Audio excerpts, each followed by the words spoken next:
नमस्कार दर्शकों, शुभ संध्या आप सभी को। मैं मृणाली राणे हेट्रो हेल्थकेयर की तरफ से आप सभी का लूपस अवेयरनेस प्रोग्राम में स्वागत करती हूँ, जिसमें हमारे साथ जुड़े हुए हैं जयपुर के सुप्रसिद्ध गठिया रोग विशेषज्ञ डॉक्टर अखिल गोयल सर। सर सभी को लूपस रोग की जानकारी देंगे। Doctor Akhil Goyal sir MBBS MD general medicine DM rheumatology senior consultant clinical immunology and rheumatology Manipal hospital में जयपुर में प्रैक्टिस कर रहे हैं। तो आज सर हमें लूपस की जानकारी देंगे, क्या और क्यों होता है लूपस और लूपस के लक्षण।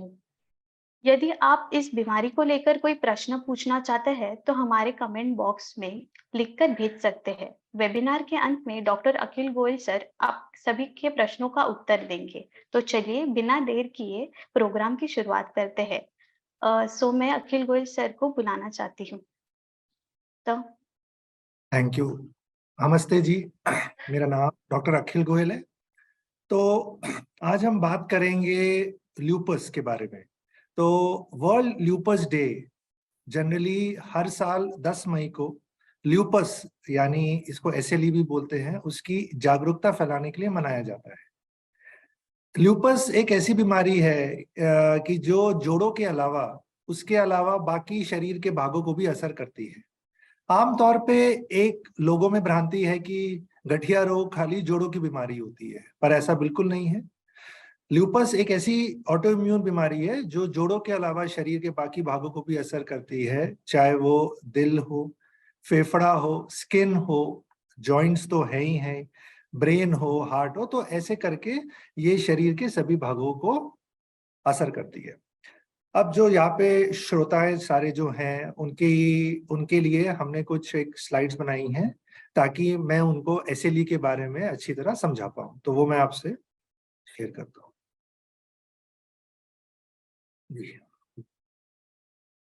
जैसे मैंने बताया कि ल्यूपस है क्या, पहले हम ये जाने कि ल्यूपस होता क्या है। ये एक ऐसी ऑटोइम्यून बीमारी होती है, जैसे आमतौर पे हमारा जो इम्यून सिस्टम होता है वो हमारे शरीर को भारी इन्फेक्शन से बचाता है, पर ये ऑटोइम्यून बीमारी में ब्लड में कुछ परिवर्तन होने के कारण हमारे शरीर की जो इम्यून सिस्टम हमारे ही शरीर के प्रति अति सक्रिय होकर उसे हानि पहुंचाती है, और वो हानि पहुंचाती है एंटीबॉडी के माध्यम से। ऐसे ही अगर वो जोड़ को हानि पहुंचाई तो जोड़ में दर्द, सूजन या अकड़न होती है। ऐसे ही ये स्किन को, चमड़ी को असर करती है तो चमड़ी पे लाल चकत्ते आ सकते हैं। ऐसे ही ये शरीर के अलग भाग जैसे कि मांसपेशियां, फेफड़ा, दिल, किडनीज, ब्रेन सबको असर कर सकती है। तो ये जानना बहुत जरूरी है कि ये जोड़ों के अलावा भी सब शरीर को असर कर सकती है। देखा गया है कि ये जो बीमारी है ये लगभग 5 मिलियन लोगों से को ज्यादा असर करती है पूरे विश्व में। और इस बीमारी के साथ सबसे बड़ा जो एक प्रॉब्लम ये है कि ये एक घातक बीमारी है, क्योंकि इस बीमारी को अगर सही टाइम पे डायग्नोज नहीं किया गया तो ये पूरे हमारे शरीर के जो अंदरूनी ऑर्गन को क्षति पहुंचा के हानि पहुंचा सकती है। ये जैसे मैंने बताया कि इसमें आप देख सकते हैं कि जैसे ये बीमारी लंबी बीमारी है, लंबे समय तक चलती है, और क्या होता है कि ये ऑटो इम्यून रोग क्या होता है वो मैंने जैसे आपको बताया और जैसे आप देख सकते हैं। ये हल्के प्रभाव हो सकते हैं, लेकिन गंभीर मामलों में ये जीवन के लिए संकट में बन सकता है। जैसे मैंने बताया कि अगर इसका सही टाइम पे इलाज ना हुआ तो ये घातक सिद्ध हो सकता है। ये संक्रामक नहीं है, तो ये जानना जरूरी है। आजकल बहुत भ्रांतियां होती हैं कि कोई इन्फेक्शन है तो वो संक्रामक ना हो, तो ये ल्यूपस संक्रामक नहीं है। ये कोई से भी व्यक्ति को प्रभावित कर सकती है। आमतौर पे देखा गया है कि ये 15 से 45 साल की महिलाओं में ये असर करती हैं, और अगर हम महिलाओं और पुरुषों की तुलना करें तो ये महिलाओं में 9 गुना ज्यादा पाया जाता है। और जैसे है कि ज्यादातर इस रोग से पीड़ित महिलाएं होती हैं। अब इसके जो होने के कारण क्या होते हैं, ये एक बहुत बड़ी चीज होती है कि मुझे SLE क्यों हो गया, मैं तो सब अच्छा खाती थी, मेरा खाना अच्छा था, मैं डेली एक्सरसाइज करती थी। तो इसके जैसे आप देख सकते हैं कि इसके जो संभावित कारण है, पहला तो ये बताया कि ये महिलाओं में ज्यादा होता है क्योंकि महिलाओं में ईस्ट्रोजन हार्मोन ज्यादा होता है, जिसकी वजह से ऑटो इम्यून जो सिस्टम ज्यादा एक्टिवेट होके उसमें ज्यादा हानि पहुंचा सकता है। उम्र 15 से 45 साल, और ये ज्यादातर जो अफ्रीकी हिस्पैनिक्स में ज्यादा देखा जाता है, और जो एशियाई वाली रेस है उनमें, जैसे हम हैं, उनमें भी ये देखा जाता है।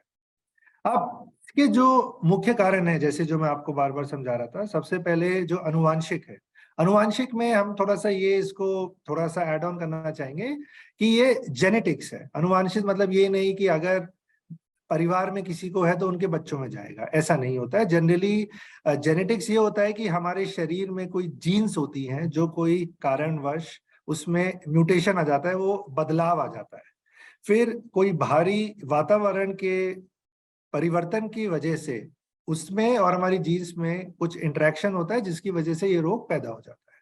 उसमें से जो, वैसे मैंने बोला कि जो भारी वातावरण में क्या हो सकता है, एक है धूप, सूरज की रोशनी। तो ये रोग, जैसे हम धूप में ज्यादा जाते हैं तो ये रोग बढ़ जाता है।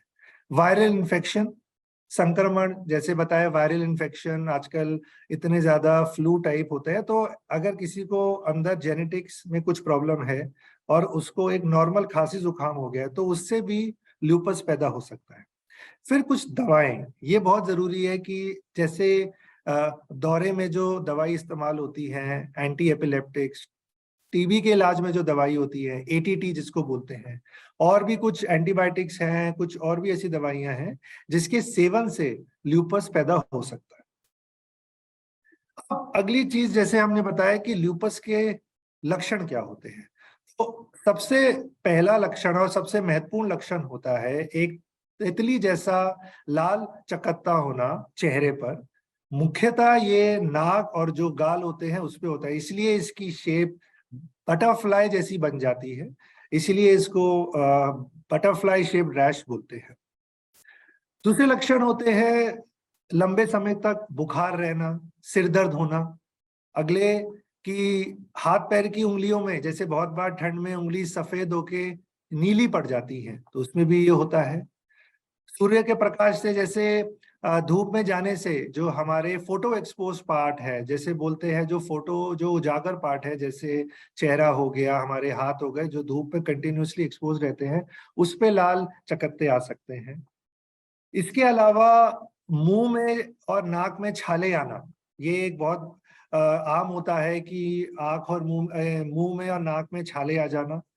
जोड़ों में दर्द, सूजन और अकड़न होना, जैसे पहले बताया था। बालों का अधिक झड़ना, सुबह बहुत बार जो मरीज आते हैं वो ये बोलते हैं कि सर हम सुबह उठते हैं तो हमारे पूरे बाल हाथ में आ जाते हैं, तो ये एक चीज है कि बालों का आपका अत्यधिक झड़ना। अत्यधिक थकान रहना, मरीज ये बोलते हैं कि हम सर कुछ काम नहीं करते फिर भी बहुत थकान महसूस करते हैं, ऐसा लगता है कि हमारे शरीर में जान ही नहीं बची है। लंबे समय तक इसके साथ बुखार भी रह सकता है और इसके साथ वजन भी घट सकता है अगर ये लंबे टाइम तक चले तो।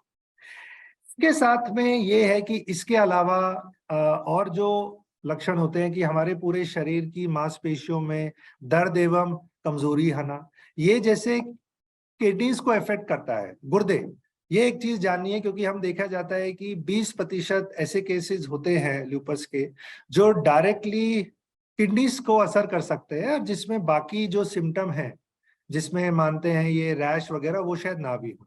तो वो लगभग 10 से 20% ऐसे भी होते हैं जब किडनीज को असर करता है, और जब किडनीज को असर करता है तो उससे सबसे ज्यादा होता है कि पेशाब आना बंद हो जाता है, पेशाब में खून भी आ सकता है, और इसके साथ में पूरे शरीर पे सूजन आ जाती है। इसके अलावा ये जब फेफड़े और दिल को असर करता है तो उसकी वजह से सांस फूलना, छाती में दर्द होना और खांसी आना, ये भी एक बहुत इंपॉर्टेंट सिम्टम है जो ये कर सकता है। जैसे मैंने पहले बताया था, ये ब्रेन यानी मस्तिष्क को अगर असर करता है, तो मस्तिष्क को असर करता है तो क्या क्या हो सकता है, ये पैरालाइज जो हम बोलते हैं, लकवा मार गया, वो भी इस बीमारी से हो सकता है। इसके अलावा हाथ और पैर की जो नसें हैं, ये उसको असर करके हाथ पैर में कमजोरी भी आ सकती है। और इसके साथ में जो एक और चीज हमें जानने की जरूरत है, जो बहुत लोगों को नहीं पता, कि गर्भवती महिलाओं में ये रोग भी घातक सिद्ध हो सकता है, क्योंकि बहुत बार ये गर्भपात का एक मुख्य कारण बन सकता है। अब इसके बाद मैं ये बोलना चाहूंगा, जैसे आप देख सकते हैं ये कोई फोटोज है जिसमें आप देख रहे हैं कि बिल्कुल बटरफ्लाई शेप रैश जैसे इन मरीज के हैं, जैसे इनके भी है। अब देखिए कितना भीषण है कि पूरे चमड़ी पे कैसे एक ऐसा रैश आ गया है कि पूरी चमड़ी ऑलमोस्ट उखड़ के आ गई है। तो आप ये मैं दिखाना चाहता हूँ कि ये कितना भीषण हो सकता है ये रोग। अब इसके अलावा एक चीज और मैं आपको जो बताना चाहूंगा कि ये रोग बच्चों में भी हो सकता है। ज्यादातर हमने बताया कि ये 15 से 45 साल की उम्र में होता है, पर ये 15 साल से कम में भी हो सकता है। और देखा गया है कि 20% केस भी ये बच्चों में हो सकता है, और बच्चों में ये रोग और भी तीव्र होता है और जल्दी ये क्षति पहुंचाता है, और इसमें को हम बोलते हैं जुवेनाइल एसएलई। तो ये भी हमें जानना जरूरी है कि ये बच्चों में भी आ सकता है। तो अब हमने जाना कि ल्यूपस क्या होता है, इसके क्या सिम्टम्स होते हैं। अब इसके बाद ये होता है कि इसका निदान कैसे करें, इसका डायग्नोसिस कैसे करें। डायग्नोसिस के लिए जैसे हमने बताया कि सिम्टम्स सबसे पहले हैं जो हमने आपको बताए। उसके बाद में कुछ ब्लड टेस्ट होते हैं जो मैं आपसे शेयर करना चाहता हूं। जैसे कुछ होते हैं, एक ईएसआर हो गया, सीआरपी, और जो normal liver function test, kidney function test. इसके अलावा कोई स्पेशल टेस्ट होते हैं, उसको एएनए बोलते हैं, एंटी न्यूक्लियर एंटीबॉडी। उसके अलावा एंटी डीएसडीएनए और ईएनए, ये कुछ एक स्पेशल टेस्ट होते हैं जिससे हम डायग्नोज करते हैं। इसके अलावा अगर ये रोग हर शरीर के हर भाग को असर कर सकता है, जैसे अगर ये फेफड़े को असर किया तो उसको पहचानने के लिए हमें सीटी स्कैन करना पड़ता है। ऐसे ही ये जब दिमाग को, किडनीज को और हार्ट को भी असर करता है तो उसके लिए जो भी उसको देखने के लिए हमें जो इमेजिंग इन्वेस्टिगेशन चाहिए, जैसे एमआरआई ब्रेन या इको करना, अल्ट्रासाउंड करना गुर्दों का, तो वो इसमें जरूरत होता है। और अगर ये किडनी को असर करता है, क्योंकि इसमें सबसे बड़ा जो रिस्क है, रिस्क तो ये सारे ऑर्गन्स को करता है, पर आमतौर पे जो सबसे इसका घातक रूप है, किडनीज को असर करके ये किडनी फेल करा देता है, जिसमें मरीज को अगर एक बार किडनी खराब हो गई तो वो सीकेडी, क्रॉनिक किडनी डिजीज बोलते हैं, और उनको डायलिसिस पे रहना भी पड़ जाता है अगर ये रोग कंट्रोल नहीं हुआ तो उसके लिए अगर ये रोग किडनीज को करता है असर, तो उसपे रीनल बायोप्सी एक माध्यम है जो हम नेफ्रोलॉजिस्ट से हेल्प लेके करवाते हैं, जिससे हमें इस रोग का पता लगता है। इसके बाद जब हमने जाना कि इसका डायग्नोसिस, अब इसका इलाज, तो पहले हम इलाज में बात करेंगे कि इसमें दो अलग अलग चीजें हैं। कि इसमें सबसे जरूरी है कि दवाइयों से इसका इलाज करना। तो एसएलई का इलाज करने के मुख्य कुछ एक एम होता है। सबसे पहले होता है कि हम इस इम्यून सिस्टम को शांत करें इम्यूनोसप्रेसिव दवाइयों से, और जो इसके सिम्टम्स को कंट्रोल करें। और जो हमारा असली एम ये होता है साथ साथ कि ऑर्गन डैमेज को होने से रोकें, क्योंकि एक बार इसमें ऑर्गन डैमेज हो गया तो वो वापस नहीं आता। तो इसलिए हमें ऑर्गन को कंट्रोल करना और ऑर्गन डैमेज को कंट्रोल करना बहुत जरूरी है। अब इसमें जो दवाइयाँ जो इस्तेमाल होती हैं, सबसे पहले जो कॉमन दवाई होती है, अगर जोड़ों में सूजन दर्द हुआ तो दर्द की दवाई, जिसको हम non steroidal anti inflammatory drugs बोलते हैं। इसके अलावा जो एक और सबसे महत्वपूर्ण दवाई उसको हम बोलते हैं हाइड्रोक्सी क्लोरोक्विन। ये दवाई एसएलई की एक एंकर ड्रग है, एक बहुत महत्वपूर्ण ड्रग है, जिसमें ये देखा गया है कि ये एसएलई के बहुत सिम्टम को कंट्रोल करने में सक्षम रहती है। इसके अलावा हमें ये देखना होता है इलाज में कि एसएलई ने कितना प्रतिशत पूरे शरीर को क्षति पहुंचाई है। जैसे बहुत बार ये हल्के से असर करती है, जैसे खाली स्किन पे, चमड़ी पे लाल चकत्ते हैं, तो उसके लिए हम लोकल ऑइंटमेंट्स आते हैं, हाइड्रोक्सीक्लोरोक्विन और स्टेरॉइड्स। इसके जो अब अगले इलाज में ओरल स्टेरॉइड्स होते हैं, कम मात्रा में ओरल स्टेरॉइड्स हम इस्तेमाल करते हैं। अगर यही रोग ऐसे ली गुर्दे को असर करती है, तो इसका मतलब यह है कि ये ज्यादा क्षति पहुंचा रही है, तो इसका मतलब हमें स्ट्रॉन्ग दवाइयों का इस्तेमाल करना है। तो इसमें हाई डोज स्टेरॉइड्स का इस्तेमाल होता है। तो इसमें एक चीज मैं आपको बताना चाहता हूं कि आपको स्टेरॉइड्स के प्रति, जो श्रोता सुन रहे हैं, कि स्टेरॉइड्स के प्रति ज्यादा भ्रांतियां नहीं होनी चाहिए, क्योंकि मैं मानता हूं कि स्टेरॉइड्स का बहुत लोगों को लगता है कि बहुत साइड इफेक्ट होता है उससे, वो कुछ हो जाता है। लेकिन उसके बारे में मैं ये बोलना चाहूंगा, अगर ये दवाई आप डॉक्टर के सुपरविजन में लेते हैं तो ये बहुत अच्छी दवाई है, पर आप अगर अपने आप ही इसका रॉन्ग यूज करेंगे तो ये जहर बन जाती है। और इस रोग में स्टेरॉइड्स का इस्तेमाल बहुत जरूरी है, तो उससे डरे ना, क्योंकि जब आप एक रोमेटोलॉजिस्ट के सुपरविजन में ये सब दवाई लेंगे तो वो आपको सारे साइड इफेक्ट्स, इसके बेनिफिट्स एक्सप्लेन करते हैं, उसके बाद ही ये दवाई करते हैं और इस दवाइयों से बहुत अच्छा इंप्रूवमेंट आता है।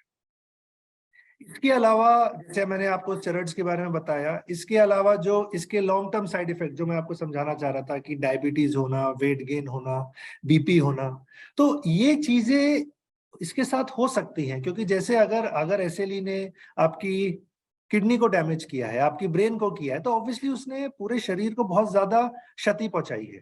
तो हमें जब दवाई देनी है तो हम हाई डोज ही देंगे, अगर नहीं दिया तो वो बिल्कुल जानलेवा हो जाएगी। तो ऑब्वियसली कोई दवाई है तो जब लॉन्ग टर्म में चलती है तो बेनिफिट रिस्क रेशियो देख के हम दवाई देते हैं। इसके साथ में वेट बढ़ना, वजन, चेहरा सूजना, कभी कभार डायबिटीज होना, ये होता है, पर हमें ये सब साथ लेके चलना है, क्योंकि हमारा अल्टीमेट एम है कि बीमारी को शांत करें और आगे चल के स्टेरॉइड्स का जब डोज कम हो जाता है तो आदमी एक नॉर्मल जिंदगी जी सकता है। इसके अलावा कुछ और दवाइयां जैसे स्टेरॉइड्स के साथ में इम्यूनो मॉड्यूलेटरी ड्रग्स इस्तेमाल भी होती हैं, जो अलग अलग नाम से आती हैं, जो कि इस रोग में इसको कंट्रोल करने में बहुत सहायक है। इसके साथ में मैं यही कहना चाहूंगा कि एक तो ये हुआ कि ये ट्रीटमेंट क्या था, इसके बाद आता है कि इसको रोकने के लिए क्या कर सकते हैं। एक तो हमने बताया कि दवाइयाँ हो गई, दवाइयाँ के साथ में हमें और क्या क्या चीज इंपॉर्टेंट है जो हम फॉलो करें। तो एक पेशेंट को सबसे जरूरी है हेल्दी लाइफस्टाइल। हेल्दी लाइफस्टाइल में आता है आपका एक हेल्दी डाइट और रेगुलर एक्सरसाइज। जैसे आप देख सकते हैं कि एक जो सबसे चीज है कि स्ट्रेस कम करें। आजकल इतना स्ट्रेस हो गया और ये बीमारी जितनी भी है ये स्ट्रेस के कारण बढ़ जाती है। तो तनाव कम करने और जोड़ों के स्वास्थ्य के लिए व्यायाम, तो exercise is the best medicine. दवाइयों के साथ साथ अगर जोड़ में सूजन जैसे अब शांत हो गई है तो रेगुलर एक्सरसाइज और डेली वॉक करना वो शरीर के लिए बहुत फायदेमंद है। स्वस्थ आहार खाएं, ये एक बहुत इंपॉर्टेंट है, हेल्दी डाइट। तो एक और चीज होती है कि जब भी खाने की बात आती है गठिया रोग में, या इधर हम बात करें ल्यूपस के बारे में, तो हमें लगता है कि बहुत सारी जो चीजें नहीं खानी चाहिए। तो अगर मैं आपको ये समझाऊं कि मोटा मोटा ये चीज होती है कि धूम्रपान और शराब का सेवन कम करें, जैसे आप देख सकते हैं। इसके अलावा आप खाने में आलू, चावल, चिकनाई, मैदा, बेसन कम खाना है। देखिए, दूध, दही, छाछ के प्रोडक्ट्स आप ले सकते हैं, तो खट्टी चीज आप ले सकते हैं, इससे ना डरें। इनमें विटामिन सी होता है जो हमारे जोड़ के लिए जरूरी होता है।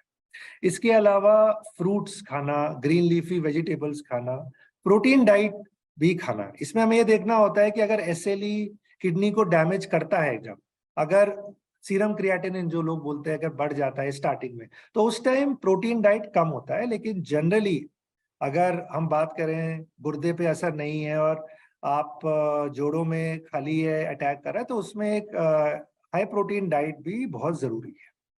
इसके अलावा जो रेगुलर एक्सरसाइज जैसे व्यायाम करना, क्योंकि ज्यादा रोज सुबह आधा पौने घंटे घूमना, ये चीज बहुत जरूरी है। इसके अलावा नींद, जो हमारी स्लीप है, वो बहुत जरूरी है। आजकल के इतने बिजी लाइफस्टाइल में और हम सब फोकस करते हैं कि दवाई तो लेनी है, लेकिन हम नींद अगर हमारी प्रॉपर नहीं होती है तो इससे भी रोग के बढ़ने के आसार बढ़ जाते हैं। इसके अलावा जैसे हमने बताया कि धूम्रपान और शराब ना लें, और एक और जो सबसे इम्पोर्टेंट चीज है कि धूप। नॉर्मली हम बोलते हैं कि गठिया में जैसे आप बोलते हैं कि विटामिन डी के लिए आपको धूप का सेवन करना चाहिए, पर एसएलई एक ऐसी बीमारी है जिसमें आपको धूप से बचना हो। ये मैं मानता हूं कि ये आसान नहीं है, बट आपको ये करना जरूरी है, क्योंकि धूप से जैसे मैंने बताया था कि एसएलई बढ़ जाता है। इसके लिए जो दवाइयां हैं, इसके साथ में सनस्क्रीन्स आती हैं, जैसे बहुत सारी सनस्क्रीन, उसमें बेसिक हमें ये देखना होता है कि उसमें जो एसपीएफ होता है, सन प्रोटेक्शन फैक्टर, वो कम से कम 30 से ज्यादा हो। तो अगर आप बाहर जाएं, क्योंकि आपका काम है जाना है, तो आप सनस्क्रीन लगा के जाएं जाने से आधा घंटे पहले, और ताकि आपको जो यूवी रेज होती हैं धूप की, उससे आप बच पाए। तो ये हमने बताया कि इसका क्या इलाज होता है, इसमें क्या हम दवाइयों के अलावा क्या करना चाहिए। इसके अलावा आप इसे रोके क्या। अगला क्वेश्चन बहुत पेशेंट्स हमसे पूछते हैं कि सर ये तो सब हो गया, अब आप ये बताइए कि क्या हम इससे बच सकते हैं। बचने के लिए यही है जी, एक जो जेनेटिक्स जिसको है वो तो है, और जो वायरल इन्फेक्शन से अगर कुछ अंदर रोग पैदा हो गया तो हो गया, लेकिन आप अपने साइड से, जो बार बार मैं ये एम्फेसाइज कर रहा हूँ, अपना हेल्दी लाइफस्टाइल, रेगुलर एक्सरसाइज करना, एक हेल्दी डाइट फॉलो करना, उसकी वजह से आप कम से कम ये है कि जितना आप बच सकते हैं तो आप उससे बचे रहेंगे। अगला चीज ये है कि अगर सर ये दवाई हम लेते हैं तो क्या हमें जिंदगी भर लेनी है? तो ये एक चीज है कि ये बात आपको समझने की जरूरत है कि ल्यूपस क्योर, इसका क्योर नहीं है, इसको पूरी तरह हम कंट्रोल कर सकते हैं। अब क्योर नहीं है इसका मतलब ये नहीं कि हम इधर उधर भागते फिरें कि अरे इसका तो कोई क्योर नहीं है तो क्या इसका इलाज नहीं हो सकता। नहीं, बिल्कुल इसका इलाज पॉसिबल है, क्योंकि आजकल जो दवाइयों के साथ साथ कुछ नई आधुनिक दवाइयां भी आ गई है, जो हमने बताया था इम्यूनोसप्रेसिव मेडिकेशन, जो कि इस रोग को रोकने के लिए सक्षम है। पर समझना ये है कि आपको ये दवाई लंबे टाइम तक लेना है, रोमेटोलॉजिस्ट के सुपरविजन में रहना है, क्योंकि दवाई के अपने उतार चढ़ाव है, बीच में थोड़े बहुत साइड इफेक्ट हो भी सकते हैं, पर हम, अगर आप डॉक्टर के टच में रहेंगे तो उस साइड इफेक्ट्स को भी हम कंट्रोल कर सकते हैं। और दूसरी चीज, इसमें आप अपने फ्रेंड्स, अपने परिवार और अपने डॉक्टर, तीनों लोगों के सपोर्ट से आप एक नॉर्मल जिंदगी बिता सकते हैं। क्योंकि आमतौर पे ये एक भ्रांति है कि हमें लगता है कि यार मुझे ल्यूपस हो गया तो अब मुझे पूरी जिंदगी दवाई लेनी है, मैं बाहर जा नहीं सकती। आपको बहुत बार ये होता है कि घर के लोग या आपके फ्रेंड्स आपको आउटकास्ट कर देते हैं, आपको अपनी नॉर्मल एक्टिविटीज में इन्वॉल्व नहीं करते।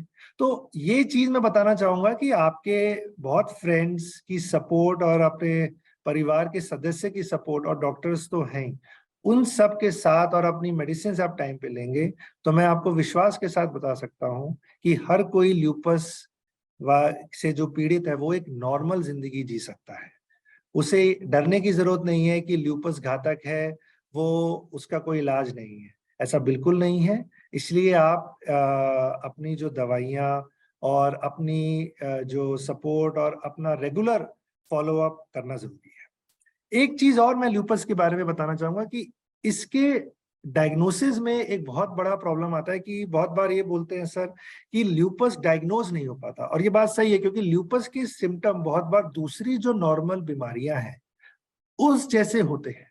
तो बहुत बार पेशेंट्स को पता ही नहीं लगता, या बहुत बार जो डॉक्टर्स हैं उनको भी नहीं पता लगता, क्योंकि ये आसान नहीं है डायग्नोज करना जनरल फिजिशियन उनके लिए, क्योंकि बहुत बार ल्यूपस अलग अलग सिम्टम लेकर आता है।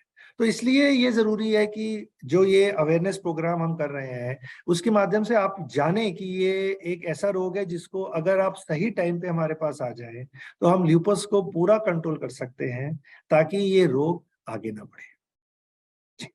Thank you. Thank you, sir. So we have received questions. Yeah, so I'll be I'll be taking happy one to by answer one. it. Yeah. Yeah. So first question is from one doctor, Dr. Sanjeev Chandelia. He's asking, in which majority this is found more, male or female? So as I told, I'll answer in both Hindi or English. I'll answer. Yes. So it is more commonly found in females. As I already told, it is 9 times more common in females because females have more amount of estrogen hormone.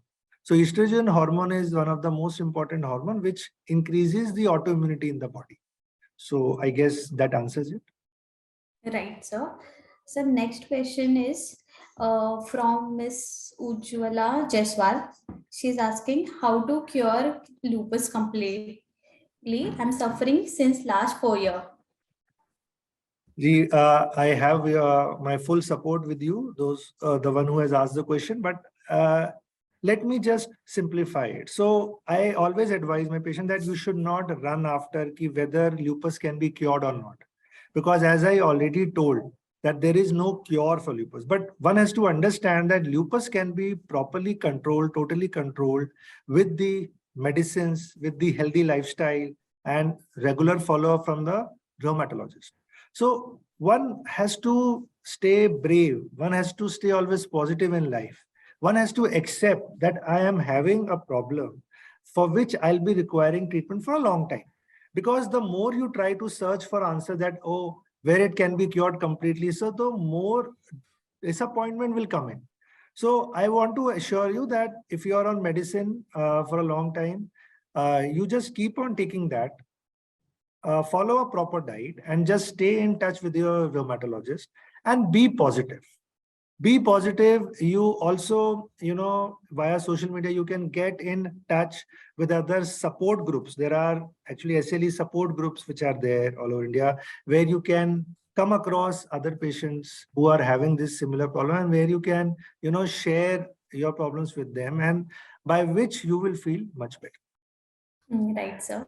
So next question is also like, what lifestyle do you suggest is best for a woman with lupus? So I think that is one of the very important question, because medicines, I told, so lifestyle is first thing. I would like to break it up into two parts. First is the healthy diet, and second is the regular exercise. So healthy diet, as I already told, you have to avoid junk food, oily food, less amount of salt in your diet. And you have to take food which is rich in fruits, green leafy vegetables, high protein diet, dairy products. And apart from this, regular exercise. As I told you that regular brisk walking for half an hour to 45 minutes is very important. Another thing is to avoid sunlight.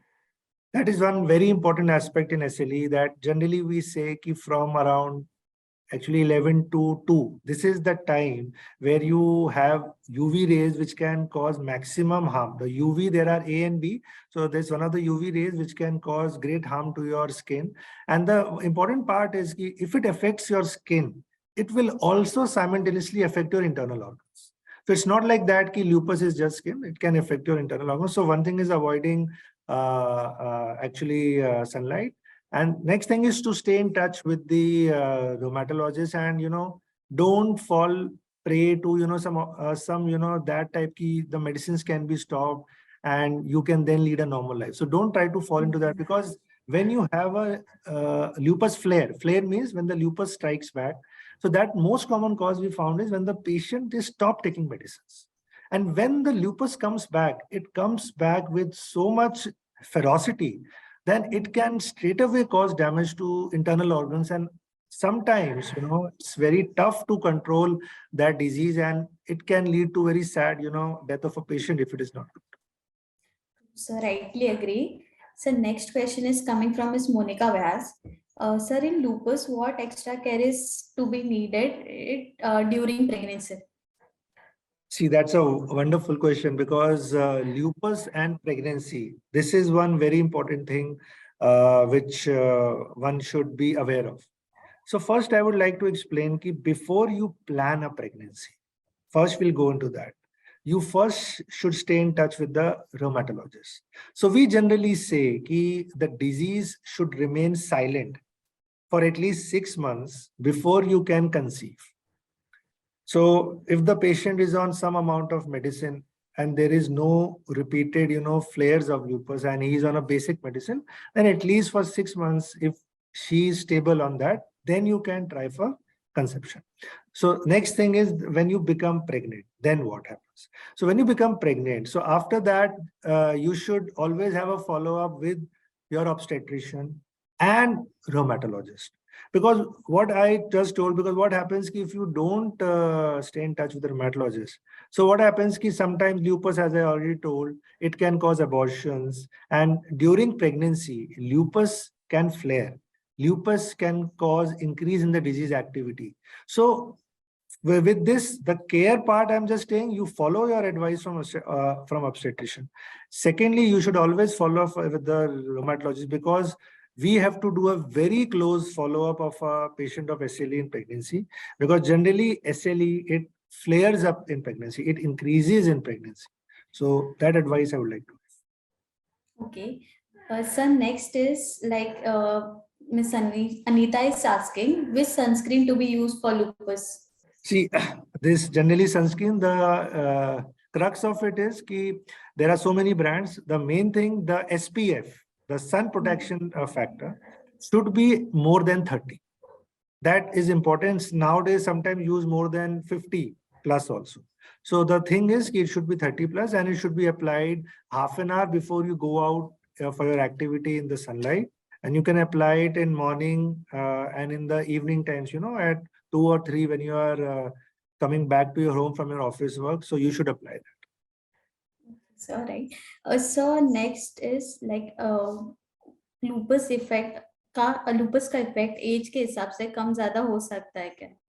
देखिए, ये चीज एक बहुत ही important question है, क्योंकि इसमें ये तो मैंने जैसे आपको बताया कि आमतौर पे ये 15 से 45 साल वाली जो महिलाएं हैं उनको ये ज्यादातर असर करता है, पर 20% ऐसे केस हैं जो ये 15 साल से कम जो उम्र वाले लोग होते हैं उनमें भी, बच्चों में भी ये पाया जाता है, जिसको हम जुवेनाइल एसएलई बोलते हैं।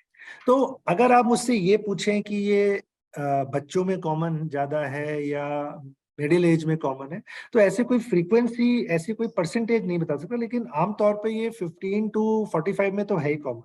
पर ये चीज ज्यादा जानना जरूरी है कि बच्चों में भी ये रोग हो सकता है जिसे हम जुवेनाइल एसएलई बोलते हैं, और बच्चों में ये और ज्यादा एग्रेसिव होता है।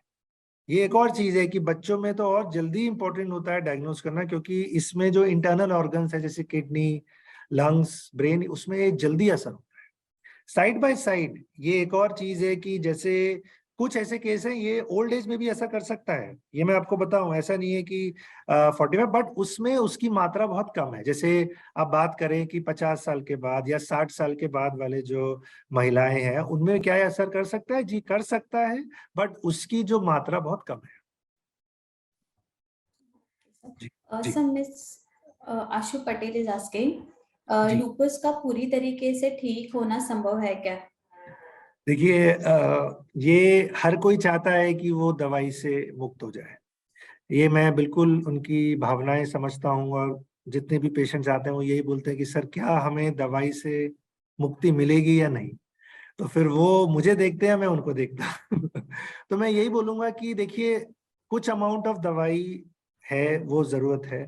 आजकल मैं आपको बताऊंगा, अगर आप देखें तो वर्ल्ड वाइड रिसर्च चल रही है जीन थेरेपी पे, बहुत कुछ चल रहा है, बट कुछ ऐसे केसेस भी सुने होंगे कि हमने कुछ जीन थेरेपी कुछ ऐसे किया, बोन मैरो ट्रांसप्लांट किया जिससे एसएलई को क्योर कर लिया, बट ये सब एक आध केस हैं जो एक्चुअली एक्सपेरिमेंटल फेज में है। आपको ये समझना है कि अगर आपको एसएलई है तो उसमें ये चीज जरूरी है कि हर वक्त हाई डोज दवाई नहीं चलती है। शुरू में जब रोग बहुत सक्रिय है तो हमने दवाई दी, उसके बाद आगे चल के दवाई घट जाती है, और आगे चल के बहुत बार खाली हाइड्रोक्सीक्लोरोक्विन एक दवाई चलती है। क्योंकि ये एसएलई के साथ एक चीज और सबसे बड़ा हमें ध्यान रखना होता है कि ये बार बार उतार चढ़ाव होते हैं, ये बार बार आ सकता है। बहुत बार ऐसा होता है कि वो पेशेंट पूरे टाइम सही था, वो धूप में गया और वो भूल गया सनस्क्रीन लगाना, और अचानक उसका चेहरे पे लाल चकत्ते, पूरे शरीर पे लाल चकत्ते आ गए, और side by side internal organ damage होना स्टार्ट हो गया।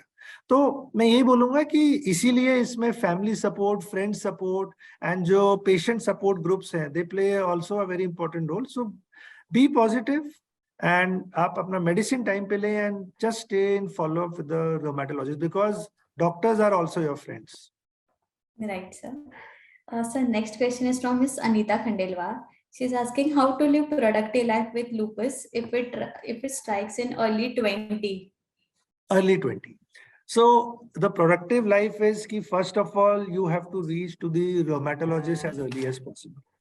So first thing is कि suppose the patient is some 16 or 17 years, उनको lupus हुआ, तो we have to grade कि what severity of lupus she is having. अगर mild है, वो mild मतलब वो हल्की बीमारी है, जैसे खाली स्किन पे लाल चकत्ते हैं और जोड़ों में हल्का फुल्का दर्द हुआ और बाकी कोई इंटरनल ऑर्गन इन्वॉल्वमेंट नहीं, तो इसमें तो बहुत बार लो डोज स्टेरॉइड्स, सनस्क्रीन, कुछ स्टेरॉइड ऑइंटमेंट्स आती हैं चेहरे पे लाल चकत्तों के लिए, और हाइड्रोक्सीक्लोरोक्विन, इन दवाइयों पे हम पेशेंट को रखते हैं और आगे चल के खाली हाइड्रोक्सीक्लोरोक्विन पे ही चलने देते हैं। अगर इसके अलावा अगर ये बहुत सीवियर होती है, जैसे मैंने बताया था किडनी डैमेज या कोई और इंटरनल ऑर्गन, फिर तो हमें हाई डोज दवाइयों पे जाना पड़ेगा, और उसके बाद लेकिन आगे चल के दवाइयों का डोज कम हो जाता है। पर दवाई अगर आप मुझसे बोलें 5-6 साल, 10 साल तक, 15 साल तक भी चलती है, पर आगे चल के खाली एक आध दवाई रह जाती है। तो इसीलिए मैं इस माध्यम से ये बोलना चाहूंगा कि आप समझिए कि ल्यूपस रोग क्या है, वो एक ऑटो इम्यून रोग है। तो ये नहीं है कि ये सिंपल कोई खांसी जुकाम है कि दवाई ली और ये गायब हो गई, यही रोग है। इसीलिए हम पेशेंट को समझाते हैं कि आप भरोसा रखिए अपने डॉक्टर पे, अपने आप पे भरोसा रखिए। आप जब ठीक है तो आप फॉलो करिए एडवाइस। तो आई थिंक सेल्फ एश्योरेंस और जो सपोर्ट है, एक friendly support from all the corners, that is very important. Rightly said, sir. Sir, next question is by Miss Sunil Verma. He is asking lupus में क्या diet लेना है और क्या परहेज करना है? जी, तो जैसे मैंने बताया कि डाइट में सबसे इम्पोर्टेंट जो है एक हेल्दी डाइट में कि you have to avoid junk food, जैसे आलू चावल कम, मैदा बेसन कम खाना है, स्पाइसी फूड, मिर्ची मसाला, तली हुई चीजें कम खाना है। अगला चीज, आप डेयरी प्रोडक्ट्स ले सकते हैं, उसमें स्पेशली दही वगैरह आप ले सकते हैं। इसके अलावा diet which is rich in fruits, फल हो गए, हरी पत्ते की सब्जियां हो गई, और इसके साथ में पानी का भी अच्छी मात्रा में इंटेक करना। तो ये एक डाइट का फॉलो है। और इसके साथ में जो सबसे इम्पोर्टेंट है कि स्मोकिंग और शराब नहीं लेना, ये बहुत इंपॉर्टेंट है। स्ट्रेस कम रखना, क्योंकि स्ट्रेस कम रखना इट्स नॉट इजी, क्योंकि जैसे मैंने बताया कि ये ब्रेन के साथ में मेंटल हेल्थ को भी असर करता है, कि पेशेंट को डिप्रेशन वगैरह जैसी प्रॉब्लम्स भी हो जाती हैं बिकॉज ऑफ एसएलई। तो इसलिए स्ट्रेस कम रखना भी एक बहुत इंपॉर्टेंट एस्पेक्ट है। और इसके साथ में रेगुलर एक्सरसाइज, जैसे हमने बताया था कि रेगुलर वॉकिंग करना, थोड़ा सा एक्टिव रहना, पूरा दिन बैठे नहीं रहना, मतलब morning half an hour you have to do brisk walking, और आप वेट नहीं बढ़ने देना। तो ये सब चीजें जो हैं मिला के आपके एक हेल्दी लाइफस्टाइल जो है आपको एक अच्छी वे से चलने को बोलता है। Very rightly said, sir. Sir, this is the last question we have. Like, can we give lupus medicine to feeding mother? See, that is another very important question. So, in a feeding mother, if I'll be precise, there are some medicines which we can give. I want to name it specifically. Why? Because many times, there are so many myths about it कि हम कोई भी loops की दवाई pregnancy में या breast feeding में नहीं ले सकते। तो उसमें एक तो हाइड्रोक्सीक्लोरोक्विन आप ले सकती हैं, इसके अलावा एजाथायोप्रीन एक दवाई है, वो भी आप ले सकते हैं, और साथ में स्टेरॉइड्स कम मात्रा में भी हो तो वो आप ले सकते हैं। तो मतलब 2-3 दवाइयां जो मैंने बताई हैं, और इसके अलावा कुछ एक सल्फासैलिजिन भी होता है बट वो कम इस्तेमाल होती है। तो hydroxychloroquine, steroids low dose, and साथ में एजाथायोप्रीन, ये 3 दवाइयां ऐसी हैं कि आप प्रेगनेंसी में मतलब ब्रेस्ट फीडिंग में ले सकते हैं। So there is one more question we have got from Miss Jaya Sharma. How can we see the main symptoms in initial stage, and how can we choose the specific specialty from where we can take the right treatment? Okay, so that's another very important question. The main symptom, as I told, is the rash. Rash, which is like a butterfly shape, which generally occurs on the photosensitive parts of your body, mainly the face, the nose, and the cheek. It can occur on the neck. It can occur on your arms. It can occur on the chest, the front portion of the chest. It can also sometimes occur over the back. And it can also involve your ears. It can involve your scalp, your head also. So the first thing, I think every one has a query, sorry, that how to reach to you, sir. If I am having these symptoms, I'm not aware that I'm having lupus. So you will go to first the skin specialist. So let me tell you, nowadays, the skin specialists, they are very well versed with SLE. Even before also, now also, they are very well versed with SLE. So generally, when you reach to the skin specialist, so they know that this rash is occurring of SLE, and then they generally involve us. They take an opinion from us, ki, sir, ki, whether we check if there is any internal organ involvement or not. So that is one thing, ki, how to, reach to the us. And what was the second part of the question? Sorry, I'll just. My first thing was ki to reach, how to reach. And how can we choose the specific specialty from where we can get the right treatment? Yeah, so I just told you. So the specialty to get the right treatment is rheumatology only. There is only one specialty who can treat SLE, but how to reach to it is that when you have the specific symptoms, you go to the skin specialist and then they refer the patient to us. So let me just tell you that if a patient is having only skin symptoms, so the skin specialist will treat it. It's not like that ki everything we are treating. It is that ki the patient will always stay in follow-up of both of us. Because many times we have to monitor the patient कि if there is any internal organ involvement or not.